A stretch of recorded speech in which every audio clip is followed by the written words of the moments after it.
నిజంగా నువ్వు దేవుడితో ఉంటే కనుక దేవుని బిడ్డ ఖచ్చితంగా నువ్వు అధికముగా ఫలిస్తావు. నీ లైఫ్లో అందరికంటే ఆత్మీయంగాను భౌతికంగాను నువ్వు అధికముగా ఫలిస్తావు. ప్రైజ్ ది లార్డ్, హల్లెలూయా. మీరందరూ బాగున్నారా? మీ ఫ్యామిలీలు అందరూ బాగున్నారా? ఏమైనా మీకు ప్రార్థన వసతులు ఉంటే నాకు తెలియపరచండి. ఖచ్చితంగా మీ కొరకు నేను ప్రార్థన చేస్తాను. మీకు నేను ప్రార్థన చేయటం ఒక దేవుడిచ్చిన కృపగా భావిస్తున్నాను. కాబట్టి ఈ సమస్యలు ఏమైనా ఉంటే మీరు మాకు తెలియపరచవచ్చు. మీ కొరకు ప్రార్థన చేస్తాం. ప్రియ దేవుని బిడ్డలారా, ఈరోజు నేనైనా మీరైనా ఆత్మ పరిశోధన చేసుకోవాల్సిన విషయం అంటూ ఒకటి ఉందంటే, మనము దేవునితో ఉన్నామా లేదా, దేవుడు మనతో ఉన్నాడా లేదా అనే విషయాన్ని మీరు ఆత్మ పరిశోధన చేసుకోవాలి. కొంతమంది అసలు గమ్యం ఏంటో తెలియట్లేదు. ఎంతసేపు సంపాదన సంపాదన సంపాదన సంపాదన. ఈ సంపాదనని మనతో కూడా రాదని తెలిసినా కూడా, మీతో కూడా రాదని తెలిసినా కూడా, ఆ సంపాదన కోసం మీరు పడే ప్రయాస, మీరు మీ పరుగు, మీరు వేసే అడుగు, ఇవన్నీ ఆలోచిస్తూ ఉంటే కొన్నిసార్లు చాలా బాధాకరంగా అనిపిస్తుంది. మీతో ప్రభు ఉన్నాడా లేదా అనే విషయాన్ని ఈరోజు పరీక్షించుకోండి. ప్రభు మనతో ఎప్పుడు ఉంటాడంటే, మనము ఆయనతో సహవాసం చేసినప్పుడు, ఆయనకు సమయం ఇచ్చి ఆయనతో మనం ఏకమైనప్పుడు, వ్యక్తిగత ప్రార్థన ద్వారా, ఆరాధన ద్వారా, విజ్ఞాపన ద్వారా, ఉదయకాలపు ప్రార్థన ద్వారా, అప్పుడప్పుడు వారానికి ఒక్కసారి ఉపవాస ప్రార్థన ద్వారా, సహవాసానికి క్రమం తప్పకుండా వెళ్ళడం ద్వారా, పరిశుద్ధాత్మను దుఃఖపెట్టకుండా ఉండటం ద్వారా దేవుడు మనతో ఉంటాడు. కానీ ఇది ఏది మీ జీవితంలో కనపడట్లేదు.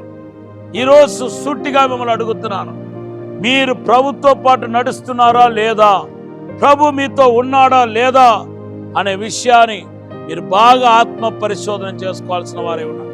క్విక్గా మనకున్న ఈ లిటిల్ టైం, కొద్ది టైంలో ఈ దేవుడితో ఉన్నవాడికి 3 ప్రధానమైన గుర్తులు ఉన్నాయి.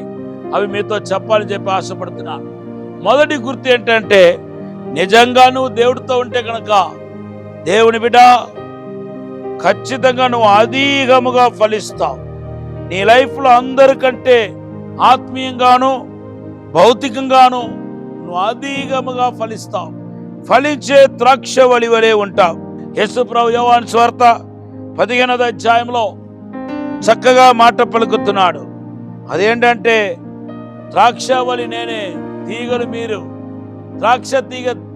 ద్రాక్షవల్లితో ఉన్నప్పుడు ఎలాగ ఫలించునో అలాగే నాతో ఉండేవాడు కూడా ఫలిస్తాడు అంటున్నాడు. యోహాను సువార్త 15వ అధ్యాయం 5వ వచనం.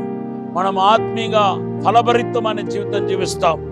యేసులో ఉన్న స్వభావాలన్నీ మనలో కనపడతాయి.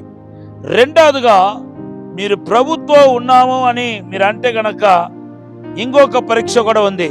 అదేంటంటే, మన ప్రభుత్వం ఉన్నప్పుడు దేవుని స్వరం వింటాం. పేతురు రాసిన 2వ పత్రిక 1వ అధ్యాయం 17-18వ వచనంలో పరిశుద్ధ పౌలు అంటున్నాడు, మనము పరిశుద్ధ పర్వతంలో యేసు ప్రభుతో ఉన్నప్పుడు ఆయన స్వరం మనం వినలేదా అంటున్నాడు. మీరు ప్రభుతో ఉంటే ఆయన స్వరం మీరు వింటారు. మీరు దేవుని స్వరం వినేవారైనా ఒకసారి ఆత్మ పరిశోధన చేసుకోండి. మీరు దేవుని స్వరం వింటున్నారా లేదా? దేవుని బిడ్డలారా, దేవుడు ప్రభువారు కూడా అంటున్నాడు యోహాను సువార్త 14లో, గొర్రెలు నా స్వరం వింటాయి. మీరు ఆయన మేపే గొర్రెలు అయితే కాపరి ఎక్కడ ఉంటాడో అక్కడే మీరు ఉంటారు, మీరు ఎక్కడ ఉంటారో అక్కడే కాపరి ఉంటాడు. కాబట్టి దేవుని స్వరం వింటారు. మరి దేవుని స్వరం వినే అనుభవం మీకు ఉందా లేదా అనే విషయాన్ని ఈరోజు పరీక్షించుకోవాలి. మూడవదిగా, ఒక మనిషి దేవుడితో ఉంటే మాత్రము ఆయన ద్వారా సూచక్రియలు మహత్కార్యాలు విస్తారముగా జరుగుతాయి.